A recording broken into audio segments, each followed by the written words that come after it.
നിങ്ങൾ. പിന്നീട് ലുഖ്മാൻ അലൈഹിസ്സലാം എന്തു പറയുന്നു? ലുഖ്മാൻ എന്ന് പറയുന്ന മഹാനായ ആ പിതാവ് രണ്ടാമത് പറഞ്ഞു കൊടുക്കുന്നത് എന്താ? അള്ളാഹിനോടുള്ള ബന്ധം പഠിപ്പിച്ചു കഴിഞ്ഞാ പിന്നെ അനിഷ്കുർലി വലിവാലിദൈക ഇലയ്യൽ മസീർ. മാതാപിതാക്കൾക്ക് നന്ദി കാണിക്കണം, മാതാപിതാക്കളോട് നന്ദി ചെയ്യണം. അള്ളാഹിനോടുള്ള കടമ കഴിഞ്ഞാൽ അള്ളാഹുവിനോട്, അള്ളാഹുവിന്റെ റസൂലിനോട്. അത് കഴിഞ്ഞാൽ പിന്നെ ഏറ്റവും വലിയ കടമ നമുക്ക് ആരോടാ? നമ്മുടെ മാതാപിതാക്കൾ. ഇത് കുടുംബങ്ങളെല്ലാവരും അറിഞ്ഞിരിക്കണം. അറിയൊക്കെ ചെയ്യാം, പക്ഷെ പ്രായോഗിക തലത്തിൽ പ്രശ്നങ്ങളാ. ഇവിടെ കൂടിയ ഓരോ കുടുംബാംഗങ്ങളും ചിന്തിക്ക്, എന്റെ ബാപ്പയോട്, എന്റെ ഉമ്മയോട് എന്റെ നിലപാട് എങ്ങനെയാണ്? അല്ലാഹ് പറയുന്നു, അള്ളാഹിനോട് നന്ദി കാണിക്കണം, മാതാപിതാക്കളോടും നന്ദി കാണിക്കണം. അത് പറഞ്ഞിട്ട് പറയാണ് വഇലയ്യൽ മസീർ, എന്റെ അടുത്തേക്കാ നിങ്ങളുടെ മടങ്ങി വരവ്. അള്ളാഹിന്റെ അടുക്കൽ ചോദ്യം ചെയ്യുന്ന പ്രശ്നം അത്. മാതാപിതാക്കളുടെ അടുക്കൽ നമ്മുടേതായ പെരുമാറ്റം എപ്രകാരമാണ്? അത് വളരെ ഗൗരവമാണ്. വിശുദ്ധ ഖുർആൻ എന്താ പറഞ്ഞത്? വലാ തഖുൽ ലഹുമാ ഉഫിൻ, ഛേ എന്നൊരു വാക്ക് പോലും നീ അവരോട് പറയരുത്, ഛേ എന്ന് പോലും പറയരുത്. ചിന്തിക്ക്, ഇന്നത്തെ കുടുംബം, ഇന്നത്തെ മക്കൾ, നമ്മളാകുന്ന മക്കൾ, അല്ലെങ്കിൽ നമുക്കുള്ള മക്കൾ എങ്ങനെയാണ് നമ്മളോട് പെരുമാറുന്നത്? ഇസ്ലാമികമാണോ? ഒച്ചയിട്ട് സംസാരിക്കുന്നുണ്ടോ? മാതാപിതാക്കളെ ബഹുമാനിക്കുന്നുണ്ട്, ഞാൻ വേണ്ടത് ചെയ്യുന്നുണ്ട് എന്ന് ഞാൻ അവകാശപ്പെട്ടാൽ മാത്രം പോരാ. എന്റെ ഉമ്മയും ഉപ്പയും ജീവിച്ചിരിക്കുന്നുണ്ടെങ്കിൽ അത് അവർക്ക് കൂടി ബോധ്യമാകുന്ന വിധത്തിൽ ഞാൻ ഖിദ്മത്ത് ചെയ്യണം. മാതാപിതാക്കൾക്ക് ബോധ്യമാവണം, എന്റെ മോനിക്ക് ഞാൻ വലുതന്നെയാണ്. ഏതൊരു പ്രശ്നം നമ്മൾ ചെയ്യുമ്പോഴും തുടക്കം കുറിക്കുമ്പോഴും ജീവിച്ചിരിക്കുന്ന ഉമ്മയുണ്ടോ ഉപ്പയുണ്ടോ അവരുമായി മുശാവറ നടത്തണം. അവരുടെ അഭിപ്രായം മുഴുവൻ സ്വീകരിക്കാനൊന്നുമല്ല, പക്ഷേ നമ്മളൊരു കാര്യത്തിന് തുടക്കം കുറിച്ചത് അയൽവീട്ടിൽ പുറത്തുനിന്നും നമ്മുടെ ഉമ്മീപ്പി അറിയേണ്ടി വരുന്നാലുള്ളൊരവസ്ഥ ഒന്നാലോചിച്ച് നോക്കിയേ. ഉദാഹരണം, ഞാനൊരു ബിസിനസ് തുടങ്ങുകയാണ്, അല്ലെങ്കിൽ ഞാനൊരു വീടിന് തറയിടുകയാണ്, അല്ലെങ്കിൽ ഞാനൊരു ഷോപ്പ് തുടങ്ങാൻ പോവുകയാണ്. എന്റെ ബാപ്പ ഹയാത്തിലുണ്ട്, ഉമ്മ ഹയാത്തിലുണ്ട്, ഞാൻ പറഞ്ഞില്ല. എവിടുന്നോ എന്റെ ഉമ്മീപ്പിയൊക്കെ അറിഞ്ഞു എന്റെ മോനൊരു വീടുണ്ടാക്കുന്നുണ്ടത്രേ, എന്റെ മോനൊരു പുതിയ ഷോപ്പിന് തുടക്കം കുറിക്കുന്നുണ്ടത്രേ. അതറിഞ്ഞ ഉമ്മയുടെയും ഉപ്പയുടെയും മനസ്സിലുണ്ടാകുന്ന തീ, ആ തീയെ കെടുത്താൻ നിങ്ങളുടെ റിയാലുകൾ പോരാ, നമ്മുടെ ഡോളറുകൾ പോരാ, മറിച്ച് അവരുടെ ആ രോഷത്തിന്റെ ആ തീ ഉണ്ടല്ലോ, വേദനയുടെ തീ ഉണ്ടല്ലോ, അത് കെടുത്തിക്കളയാൻ ലോകത്ത് ഒരാളെ കൊണ്ടും സാധ്യമല്ല, നിങ്ങളെ കൊണ്ടല്ലാതെ. പാപ്പാക്കും ഉമ്മാക്കും കിട്ടേണ്ടത് എന്താണെന്നറിയോ? പ്രായമാകും തോറും ഇന്ന് കിട്ടണതെന്താ? അവഗണനയാണ്. കിട്ടേണ്ടതെന്താ? പരിഗണനയാണ്. പ്രായമാകും തോറും ഉപ്പയോട് അന്വേഷണം നിർത്തി, ഉമ്മയോട് കൂടിയാലോചന നിർത്തി. പിന്നെ ഞാൻ പോന്നവനാണ്, എന്തിനും എനിക്ക് തന്നെ കഴിയും, പിന്നെ എന്തിനാ ബാപ്പ, പിന്നെ എന്തിനാ ഉമ്മ?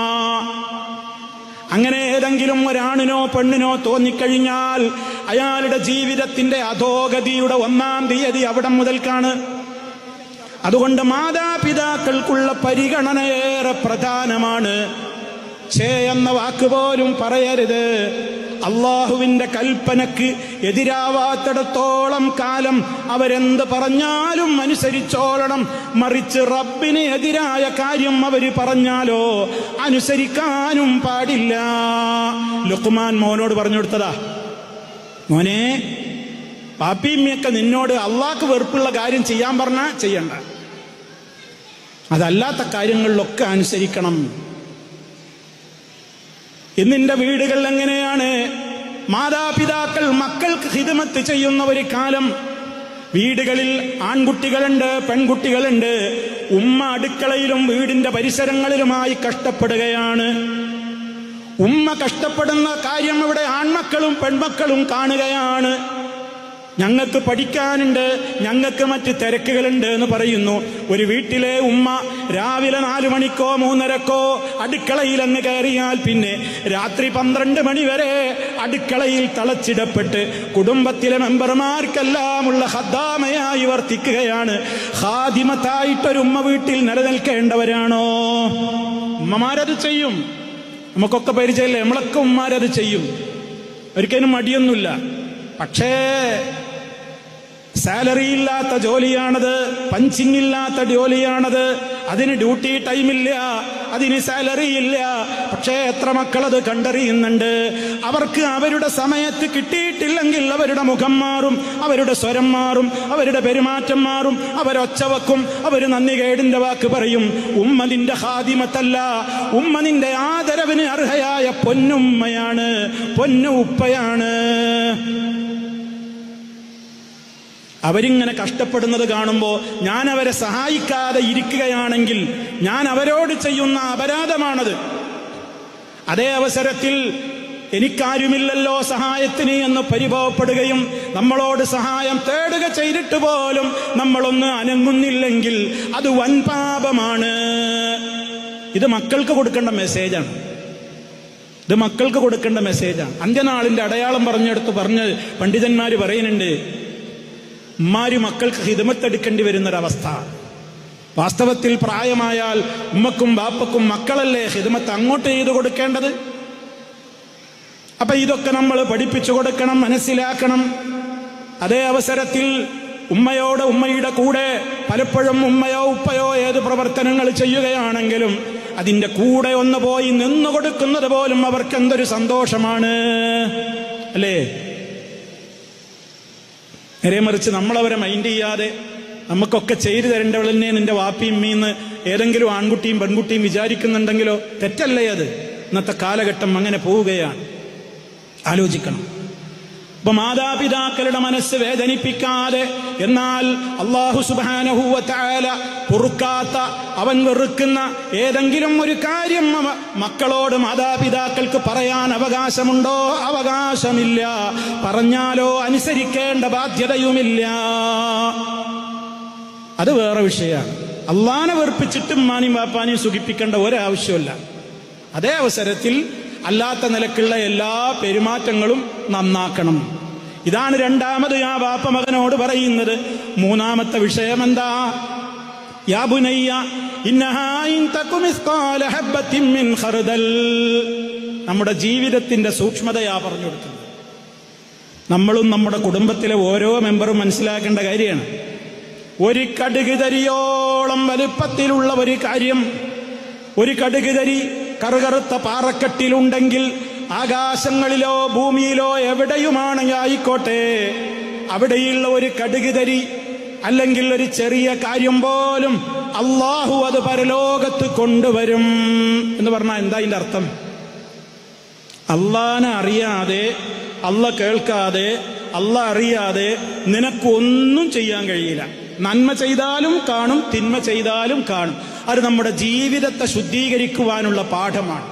നമ്മളും നമ്മുടെ കുടുംബത്തിലെ ഓരോ മെമ്പറും മനസ്സിലാക്കണം. നമ്മൾ എവിടെയായിരുന്നാലും അള്ളാനെ സൂക്ഷിക്കണം. ഇത്തഖില്ലാഹ ഹൈസുമാ കുന്ത.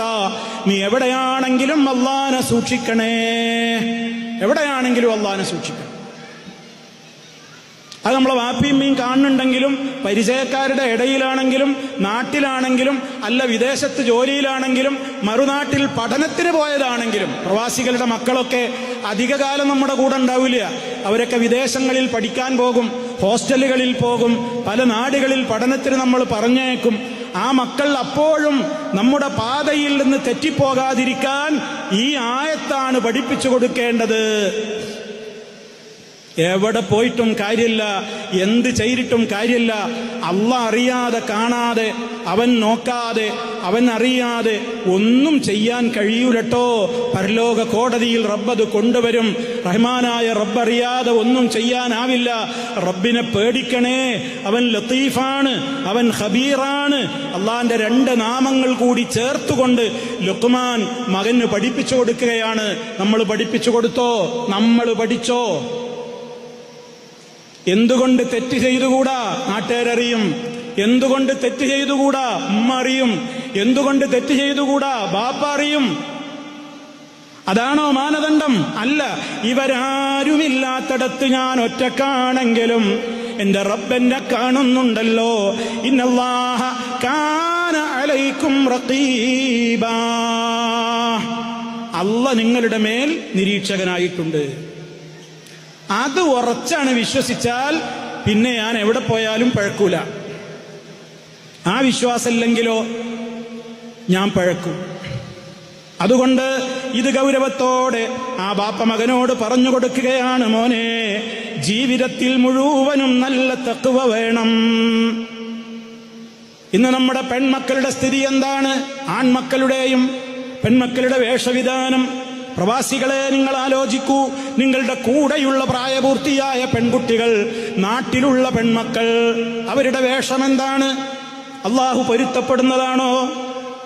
റബ്ബിന്റെ അടുക്കൽ നമ്മൾ ശിക്ഷിക്കപ്പെടുന്ന വിധത്തിലാണോ? നമ്മുടെ റിയാല് അയച്ചു കൊടുത്തുകൊണ്ട് അവർ വസ്ത്രം തയ്പ്പിക്കുന്നത് എപ്രകാരമാണ്? അവർ ഇറുകിയ പാന്റ് ധരിക്കുകയാണ്. അതുപോലെ തന്നെ അവർ ടീഷർട്ട് ധരിക്കുന്നു. പേരിന് വേണമെങ്കിൽ ഒരു മഫ്ത ഇങ്ങനെ വെറുതെ കുത്തിയിട്ടുണ്ട്. അതിന്റെ തലപ്പുകൾ മാറിലേക്ക് താഴ്ത്തിയിട്ടിട്ടില്ല. 2 സൈഡിലേക്ക് പിൻ ചെയ്ത് വെച്ചിരിക്കുന്നു. മാറ് വെളിവാവുകയാണ്. ശരീരത്തിന്റെ കൊഴുപ്പും മുഴപ്പുമെല്ലാം പ്രത്യക്ഷപ്പെടുകയാണ്. നരകത്തിയിലേക്കല്ലേ ആ വസ്ത്രം എത്തുന്നത്? സ്വർഗത്തിന്റെ മണം പോലും ആസ്വദിക്കാനാവില്ലെന്നല്ലേ മുത്ത് മുസ്തഫ പറഞ്ഞത്? നിങ്ങൾ ഉത്തരവാദികളാവില്ലേ? പരലോക കോടതിയിൽ നിങ്ങളയച്ച കാശ് വാങ്ങിക്കൊണ്ടാണ് അവർ ടെക്സ്റ്റൈൽസുകളിൽ പോയിട്ട് അധുനാധുന മോഡലുകളെന്ന് പറഞ്ഞ് ഇബ്ലീസിനെ ചിരിപ്പിക്കുന്ന, റഹ്മാനായ റബ്ബിനെ വെറുപ്പിക്കുന്ന മോഡലുകളിൽ അവർ വേഷം ധരിച്ച് പുറത്തേക്കിറങ്ങിയത്. ആരാ കുറ്റക്കാർ? രക്ഷപ്പെടാൻ പറ്റുമോ? അന്വേഷിക്കണ്ടേ? പരിഹാരം കാണണ്ടേ?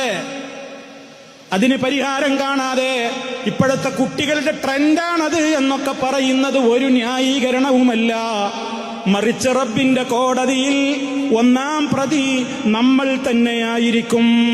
അല്ലെങ്കിൽ നമ്മുടെ മക്കൾ നമ്മളെ 1-ാം പ്രതിയാക്കി അവിടെ അവതരിപ്പിക്കും. വേണ്ട സമയത്ത് വേണ്ടത് വേണ്ട വിധത്തിൽ പഠിപ്പിച്ചു തരാത്ത ഉമ്മയാണ് നിൽക്കുന്നത്, ഉപ്പയാണ് നിൽക്കുന്നത്. ഇരട്ടി ശിക്ഷ നീ അവർക്ക് കൊടുക്കണേ അല്ലാ എന്ന് നമ്മുടെ പൊന്നുമോള്, നമ്മുടെ പൊന്നുമോന് റബ്ബിന്റെ കോടതിയിൽ പറയുന്നത് നമുക്ക് സഹിക്കാനാകുന്നത് പോയിട്ട് ചിന്തിക്കാനെങ്കിലുമാകുമോ? ഗൗരവത്തോടെ ആലോചിക്ക്. എന്താ നമ്മുടെ പെൺമക്കൾ പുറത്തേക്കിറങ്ങുന്ന വേഷം? അവരാരുമായിട്ടാണ് കൂട്ടുകെട്ട്? അവര് വാതിലടച്ച് ഒറ്റക്കിരുന്നു കൊണ്ട് നെറ്റ് യൂസ് ചെയ്യുന്നുണ്ടോ?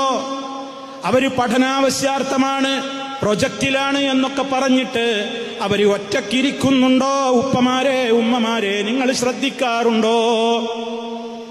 ഉമ്മ ഖുർആൻ ക്ലാസ്സിന് വരുന്നു, ഉപ്പ ഖുർആൻ ക്ലാസ്സിന് പോകുന്നു. ടീനേജുകാരനായ മകൻ വരുന്നില്ല, ടീനേജുകാരിയായ മകൾ വരുന്നില്ല.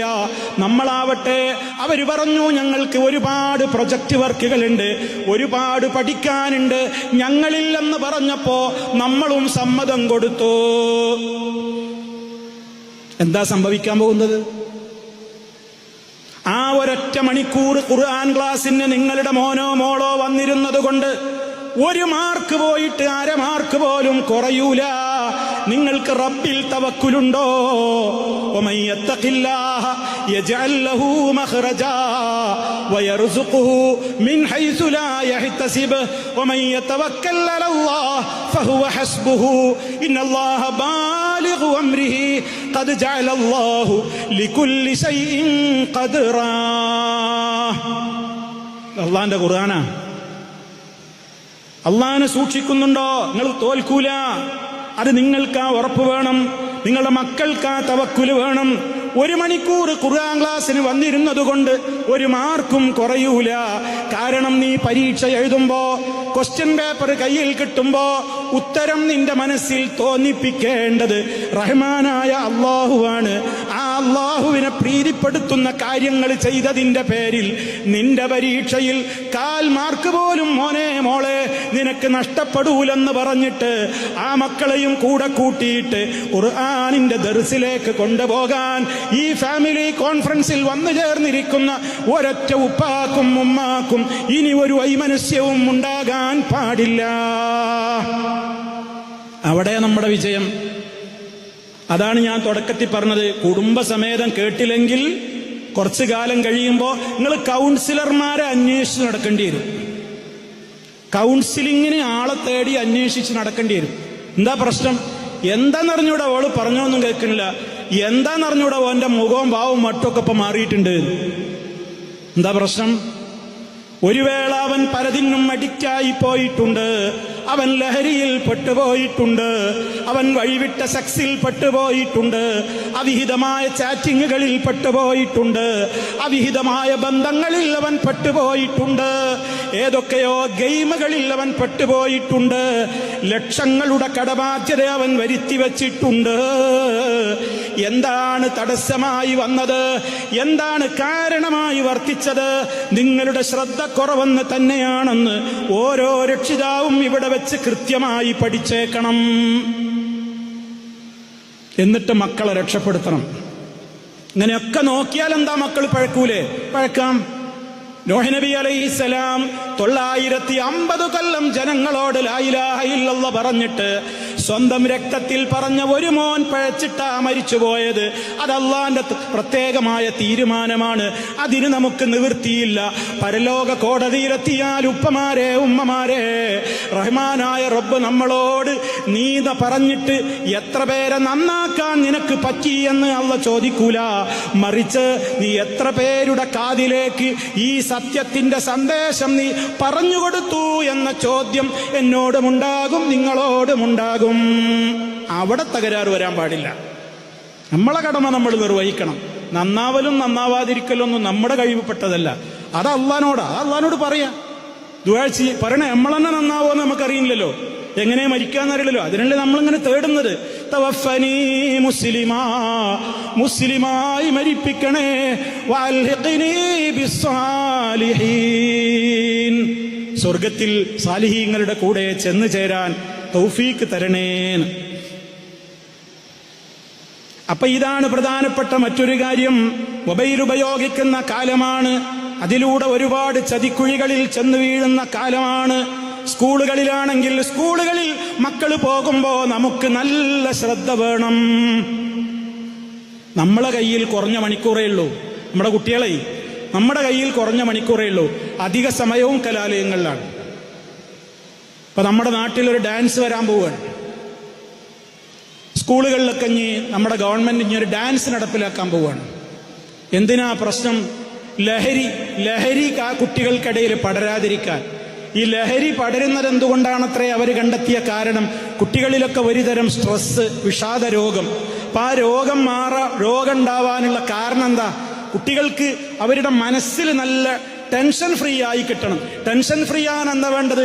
Zumba dance. അങ്ങനെ നമ്മുടെ സ്കൂളുകളിലൊക്കെ ഇനി ടീച്ചർമാരും മാഷുമാരും ആൺകുട്ടികളും പെൺകുട്ടികളൊക്കെ ഒന്നിച്ച് നിന്ന് അങ്ങനെ ഡാൻസ് കളിക്കും. എന്നിട്ട് വല്ല മനസ്സൊക്കെ ഫ്രീ ആക്കും. അങ്ങനെ ലഹരിയെ തടയാമെന്നാണ്. എഴുതി വെച്ചോളിൻ, അത് ലഹരി ഇവിടെ സമൂഹത്തിൽ പടർത്തേ ചെയ്യുള്ളൂ. ആ ഡാൻസ് കുറച്ചേരം തുള്ളണം എന്നുണ്ടെങ്കിൽ കുട്ടികൾ പറയും അതിനനുസരിച്ച് ഈ പാവാട ഈ ഡ്രസ്സൊന്നും പോരാന്ന്. അപ്പൊ അതിന് നല്ല ടൈറ്റ് ഫിറ്റ് ഡ്രസ്സ് വേറെ വേണം. എന്നിട്ട് ആണും പെണ്ണും ഒന്നിച്ചേ തുള്ളാൻ പറ്റുള്ളൂ. ഇല്ലെങ്കിൽ ആകെ പ്രശ്നമല്ലേ നമ്മുടെ നാട്ടില്. വേറെ ആക്കിയാ പിന്നെ തീവ്രവാദിയാവൂലേ? അപ്പൊ ഒന്നിച്ചെന്നെ. എന്നിട്ട് പിന്നെ ഇതിങ്ങനെ തുള്ളണം എന്നുണ്ടെങ്കിലോ അപ്പൊ ഒരു തരി വലിക്കേണ്ടി വരും, ഒരു ഇത്തിരി കുത്തേണ്ടി വരും. അപ്പൊ നല്ല ഉഷാറാവും. പൊട്ടത്തരങ്ങൾ ഓരോരുത്തരെ തലയിൽ നിന്ന് ഉദയം കൊള്ളുന്നതിന്റെ സാമ്പിളുകളാ അപ്പൊ അതൊക്കെ. നിങ്ങൾ ചിന്തിക്ക്, കലാലയങ്ങളിൽ നമ്മുടെ കുട്ടികളെ സ്വാഗതം ചെയ്യുന്ന ബോർഡുകളിൽ തുണിയുരിഞ്ഞ ആണും പെണ്ണും കെട്ടിപ്പിടിക്കുന്ന രംഗങ്ങളാണ് കാണുന്നത്. പ്രണയിക്കാൻ കടന്നു വരൂ, പ്രേമിക്കാൻ കടന്നു വരൂ, ഇഷ്ടമുള്ളവളെ ഇഷ്ടമുള്ള നേരത്ത് നിങ്ങൾ സ്വീകരിച്ചോളൂ, നിങ്ങൾ ഒരുമിച്ച് മരച്ചുവട്ടിൽ കിടന്നുരുണ്ടോളൂ, എവിടെ വേണമെങ്കിൽ പൊയ്ക്കോളൂ, നിങ്ങൾക്ക് സ്വാതന്ത്ര്യമുണ്ട്. My body is my life is my choice. എന്റെ ബോഡി അതെന്റെ സ്വാതന്ത്ര്യമാണ്, എന്റെ ജീവിതം അതൊന്നേയുള്ളൂ, അതെന്റെ സ്വാതന്ത്ര്യമാണ്. അതിൽ മുല്ലമാരി ഇടപെടണ്ട, മൗലവിമാരി ഇടപെടണ്ട, ഉസ്താദുമാരി ഇടപെടണ്ട, മാഷന്മാര് സാലറി വാങ്ങി പോയാ മതി, നാട്ടുകാര് സദാചാര പോലീസ് ആവണ്ട. ഞാൻ എനിക്ക് തോന്നിയതുപോലെ അങ്ങ് ജീവിക്കും. കാരണം ഇതെന്റെ ബോഡിയാണ്, എന്റെ സ്വാതന്ത്ര്യമാണ്. ഇതാ മക്കൾ സ്കൂളിൽ നിന്ന് പഠിക്കണത്. എന്നിട്ട് നിങ്ങൾ അവരെ ഖുർആൻ ക്ലാസ്സിനും കൂടി കൊണ്ടുവരാതെ കിട്ടുന്ന ഒരു ഉപദേശവും കൂടി ഇല്ലാതായാൽ പിന്നെ എന്താ അവിടെ സംഭവിക്കുക? ആ കുട്ടികൾ പറയാണ്, പിന്നെ വീട്ടിൽ വന്നിട്ട് എനിക്ക് എന്തിനാ വിവാഹം കഴിച്ചാൽ പിന്നെ ഗർഭം ധരിച്ചാൽ പിന്നെ കുട്ടികളെ നോക്കണം, പിന്നെ പലതിനും പ്രശ്നമാണ്. ഇതൊക്കെ എന്തിനാണ്? അതൊക്കെ ഒരു ചൊറയാണ്. വിവാഹമൊന്നും വേണ്ട. ഇവിടെ പ്രാവുകളും പക്ഷികളും കാക്കയും ഒക്കെ കല്യാണം കഴിച്ചിട്ടാണോ? ഇഷ്ടമുള്ളയിടത്ത് ഇഷ്ടമുള്ള കാലം കാലത്ത് ഒന്നിച്ചു ജീവിക്കുക. പറ്റില്ലെങ്കിലോ ഗുഡ് ബൈ ചൊല്ലി പിരിയാം.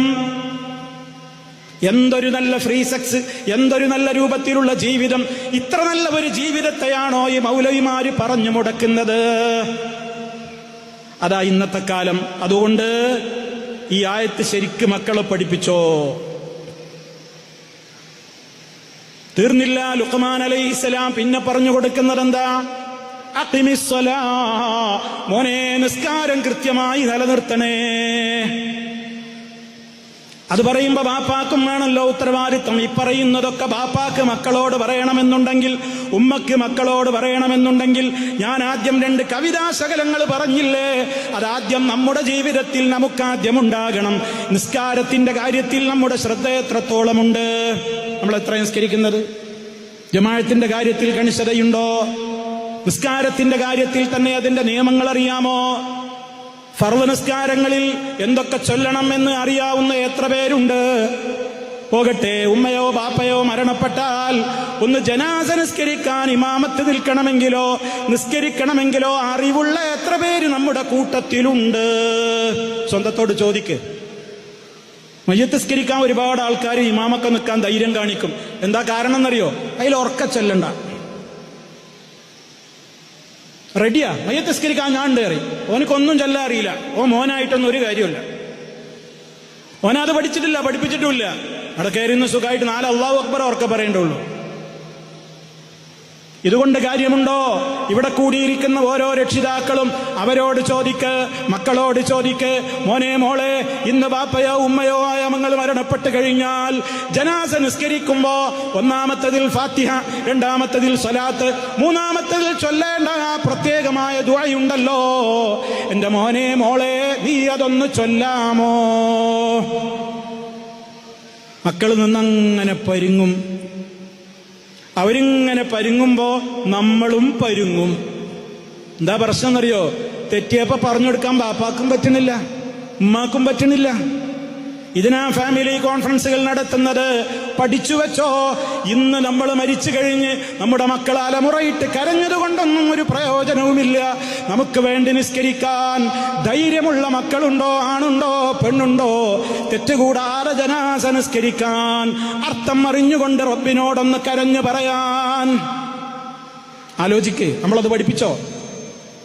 അതറിയാമോ?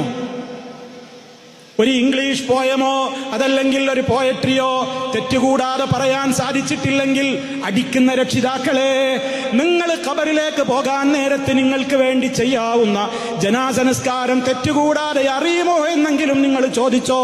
അതിന്റെ പേരിൽ നിങ്ങൾ അവർക്ക് ഗുണദോഷം നൽകിയോ? അവർക്ക് വേണ്ട ഉപദേശങ്ങൾ കൊടുത്തുവോ? ചിന്തിക്ക്. അഖിമിസ്സലാ, നിസ്കാരത്തിന്റെ കാര്യത്തിൽ അവരെവിടെയാണ്, നമ്മളെവിടെയാണ്? സുന്നത്ത് നിസ്കാരങ്ങളിൽ ശ്രദ്ധയുണ്ടോ? അതിലൊക്കെ നമുക്ക് ഗൗരവതരമായ ആലോചനകളുണ്ടോ? നന്മ കൽപ്പിക്കുമോനെ, തിന്മ വിരോധിക്കുമോനെ? വഅ്മുർ ബിൽ മഅറൂഫി വൻഹാ അനിൽ മുൻകർ. നന്മ കൽപ്പിക്കണം, തിന്മ വിരോധിക്കണം. സമൂഹത്തോട് നന്മ കൽപ്പിക്കണം, തിന്മ വിരോധിക്കണം. അപ്പൊ നമ്മൾ നന്നാവും, നമ്മുടെ മക്കൾ നന്നാവും. കാരണം അവരാദ്യം അതിൽ നിന്ന് ഒഴിവായാലല്ലാതെ അവർക്ക് പറയാനാവില്ലല്ലോ. അതിന്റെ പേരിലും അതുപോലെ തന്നെ ജീവിതത്തിന്റെ പ്രത്യേക ഘട്ടങ്ങളിലും വരുന്ന ഏതെല്ലാം പ്രതിസന്ധികളിലുണ്ടോ അതിലൊക്കെ വസ്ബിർ അലാ മാ അസാബക, നീ ക്ഷമിക്കുകയും ചെയ്യണം. ഇന്ന ദാലിക മിൻ അസ്മിൽ ഉമൂർ. അതാണ് ധീരമായ ഇടപെടൽ. തീർന്നില്ല, എന്തെല്ലാം കാര്യങ്ങൾ. സാമ്പത്തിക മേഖല എവിടെയാണ് എത്തി നിൽക്കുന്നത്? പലിശയുമായി ബന്ധമില്ലാത്ത ആളുകൾ കുറഞ്ഞു വരുന്നു, കടക്കെണിയിൽ പെടുകയാണ്, കടം വാങ്ങുകയാണ്. ആർഭാടത്തിനു വേണ്ടി, ദൂർത്തിനു വേണ്ടി, പൊങ്ങച്ചത്തിനു വേണ്ടി, മറ്റുള്ളവരെ കാണിക്കാൻ വേണ്ടി കടം വാങ്ങുകയാണ്, ലോൺ എടുക്കുകയാണ്. വീട് ജപ്തി നേരിടുമ്പോഴാണ് വാ പൊളിക്കുന്നത്. അനാവശ്യമായി കടം വാങ്ങുകയാണ്. ഇസ്ലാം കടം വാങ്ങണ്ടെന്ന് പറഞ്ഞിട്ടില്ല, കടം കൊടുക്കാനും പ്രോത്സാഹിപ്പിച്ചു. പക്ഷേ സുയിപ്പാക്കാതെ തിരിച്ചു കൊടുക്കണം. ചില ആൾക്കാർക്കൊരു പണി തന്നെ എന്താ അറിയോ? കടം ഇങ്ങനെ വാങ്ങുക. ആദ്യമൊക്കെ 1000 റുപ്യ വാങ്ങും, 10-ാം തീയതി തരാന്ന് പറഞ്ഞാൽ 9-ാം തീയതി വിളിച്ചിട്ട് അങ്ങോട്ട് വിളിച്ചു കൊടുക്കും. പിന്നെ 10,000 വാങ്ങും, 10-ാം തീയതി തരാന്ന് പറഞ്ഞാൽ 10-ാം തീയതി കൊടുക്കും. പിന്നെ 1 ലക്ഷം വാങ്ങുക, മുങ്ങും. അങ്ങനെ കുറെ കടം വാങ്ങേണ്ടവരുണ്ട്. കടം വാങ്ങിയാൽ അത് കൊടുക്കണം എന്ന നിയ്യത്ത് വേണം, അതിൽ വലിയ ശ്രദ്ധ വേണം, അതിന് ഗൗരവമായ ആലോചനകൾ വേണം. അതല്ലാതെ കടക്കണിയിലായിക്കൊണ്ട് മരിച്ചുപോയാൽ ആഖിറത്തിലെ തീ തണുക്കൂല. അത് ഗൗരവമാണ്. അതുകൊണ്ട് ലോണൊന്നും എടുക്കണ്ട. പിന്നെ ലോൺ എടുക്കേണ്ടതും ആവശ്യത്തിനാണോ? പലപ്പോഴും അല്ല. കല്യാണത്തിന് പൊടി പൊടിക്കാൻ, വിവാഹമാമാങ്കങ്ങൾക്ക് വേണ്ടി, മോളെ കല്യാണം, മകന്റെ കല്യാണം, അതിങ്ങനെ ആർഭാടപൂർണമാക്കുകയാണ്. പ്രവാസികളെ, നിങ്ങളതിന് കൂട്ടുനിൽക്കരുത്. നമ്മളെ വീട്ടിലൊരു കല്യാണം ഉണ്ടായാൽ, തീരുമാനം ഉണ്ടായാൽ പിന്നെ 2 കുടുംബങ്ങളും കൂടി ഒരു ശൂറ നടത്തണം. നമ്മളെ വീട്ടിൽ എന്തൊക്കെ നടക്കണം, എന്തൊക്കെ നടന്നുകൂടാ, നമ്മളാ തീരുമാനിക്കേണ്ടത്. നമ്മളാണ് ആണുങ്ങളെങ്കിൽ, നമ്മളാണ് പെണ്ണുങ്ങളെങ്കിൽ അവിടുത്തെ വാപ്പിയമ്മയാണ് തീരുമാനിക്കേണ്ടത്. അപ്പുറത്തെ വീട്ടിലെ വാപ്പിയമ്മയാണ് തീരുമാനിക്കേണ്ടത്. 2 കൂട്ടരും കൂടി ഒരു തീരുമാനം എടുക്കുക. അല്ലാതെ നാട്ടുകാരല്ല നമ്മളെ കല്യാണം എങ്ങനെ നടത്തേണ്ടത്. അവര് പലതും പറയും. കല്യാണത്തിന്റെ ദിവസമതാ ലക്ഷങ്ങളുടെ പുട്ടി അടിച്ചിട്ടാണ് പെണ്ണ് നിൽക്കുന്നത്. പെണ്ണിനന്ന് ളുഹർ നിസ്കരിക്കാൻ പറ്റുന്നില്ല. കാരണം ഉളുവെടുത്താ പിന്നെ ഈ പുട്ടി അടിച്ചതൊക്കെ പോയില്ലേ. ആഭരണത്തിന്റെ വലിയ കൊട്ടയായിട്ടാണ് അണിഞ്ഞു നിൽക്കുന്നത്. ളുഹറുമില്ല, അസറുമില്ല. ഉമ്മ വരെ ബ്യൂട്ടി പാർലറിൽ പോയി, ഉമ്മയെപ്പോലും കണ്ടാൽ തിരിയുന്നില്ല. വലിയ കോലത്തിലേക്ക് മാറി. റഹ്മാനായ റബ്ബിന് വെറുപ്പുള്ള വിധത്തിലാണ് പിന്നെ ആ സ്റ്റേജ് ഷോകൾ മുഴുവനും അരങ്ങേറുന്നത്. ആണും പെണ്ണും അവിടെ കൂടിക്കലരുകയാണ്, അവിടെ ഫോട്ടോഷൂട്ടുകൾ നടക്കുകയാണ്. കല്യാണത്തിന്റെ മുമ്പ് മെഹന്തി എന്ന പേരിലെ മൈലാഞ്ചി കല്യാണവും, ഹൽദി എന്ന പേരിലെ മഞ്ഞക്കല്യാണവും, അറബ് നൈറ്റ്സ് എന്ന പേരിൽ അറബി കല്യാണവും, പഞ്ചാബ് കല്യാണം എന്ന പേരിൽ പഞ്ചാബ് നൈറ്റ്സ് എന്ന പേരിൽ, പാകിസ്ഥാനി നൈറ്റ്സ് എന്ന പേരിലൊക്കെ പലതും അരങ്ങേറുന്നു. പല്ലക്കിലേന്തിക്കൊണ്ട് പന്തലിലൊരുക്കിയിട്ട് പെണ്ണിനെ ഇങ്ങനെ ഒരു നെറ്റുമുഖത്തേക്ക് തൂക്കിയിട്ട് ആണുങ്ങളുടെ മുമ്പിലേക്ക്, സ്റ്റേജിലേക്ക് കയറ്റിക്കൊണ്ടുപോകുന്നു. ജനങ്ങളുടെ മുമ്പിൽ വെച്ച് പരസ്യമായി അവളെ കെട്ടിപ്പിടിക്കുന്നു, കവളത്ത് ഉമ്മ കൊടുക്കുന്നു.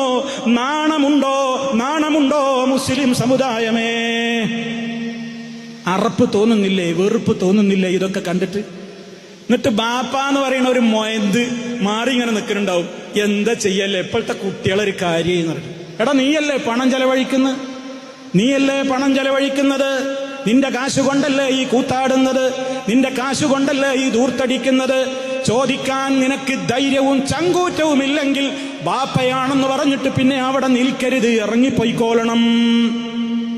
ഇത് പ്രവാസികൾ ഒരു തീരുമാനം എടുക്കണം. അള്ളാഹ്ക്ക് ഇഷ്ടമുള്ളതൊന്നും എന്റെ വീട്ടിലെ കല്യാണത്തിന് ഉണ്ടാവില്ല.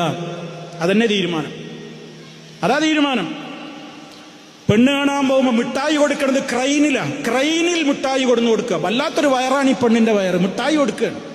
ക്രൈനിലാണ് മിഠായി ഇറക്കുന്നത്. പുതിയാപ്പിളയെ കൊണ്ടുപോകുന്നത് JCBയിലാണ്. അത് അങ്ങനത്തെ ചില ആൾക്കാർക്ക് അങ്ങനെ തന്നെയാ കൊണ്ടുപോകേണ്ടത്. JCBയിൽ ആരും പൊന്നു കൊണ്ടുപോകാറില്ല. വിലപ്പെട്ടതൊന്നും JCBയിൽ കോരാറില്ല. ചപ്പ് ചവറ് മാലിന്യങ്ങളാണ് JCBയിൽ കോരാറുള്ളത്.